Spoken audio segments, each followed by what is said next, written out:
Treasuries, but the muni bond market is seeing some of its moves of its own. Flows into muni bond funds plummeted this past week to less than $38 million. That's down from nearly $2 billion of inflows in just the prior week. At the same time, the largest muni ETF fell to its lowest level since November, only 2 weeks after hitting an 11-month high. For more on these moves in the bond market, we're joined by Michael Schumacher, head of macro strategy at Wells Fargo Securities, and Jason Ware, the co-founder and managing director at 280 Cap Markets.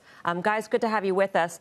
It's interesting because muni bond investors were holding firm for so long, because even now, when you take into consideration the tax-exempt status, it made much more sense to be in treasuries over muni bonds, and yet muni bonds investors stuck to their guns. What was the tipping point, Michael, in your view? What happened in the past? Is just that the treasury rates went that much higher?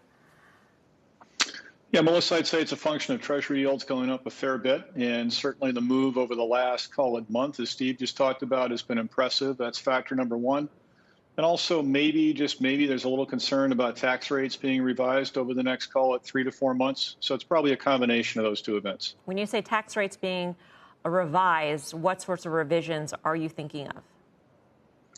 Well, a lot of people are speculating that the administration may push for changes potentially in the corporate tax rate, maybe in capital gains. We haven't heard a lot of buzz yet about individual tax rate shifting at the federal level, maybe at the state level, but still there's tax talk out there. And that has to make people in the market think about just how to take care of their income and protect gains.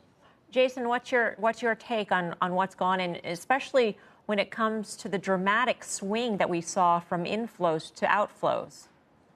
I think some of what you're talking about with taxes definitely play a key. When you're talking about capital gains taxes and, they're talking higher corporate taxes, those sorts of taxes don't actually affect municipal bond buying necessarily. And the taxes that haven't been talked about, which are income taxes, the things that would actually affect the appeal of muni bonds, have been talked about a little bit less. And I think also in the past week, you've seen a little bit uptick in supply in the muni market. And I think, you're going into a little bit busier season of supply for munis on the primary side.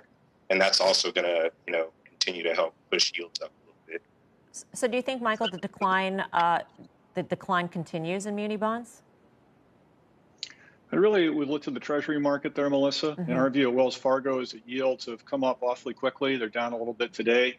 We think they stabilize for perhaps the next month, let's call it, until stimulus is likely to kick in or additional stimulus be enacted. So I think that's potentially the case.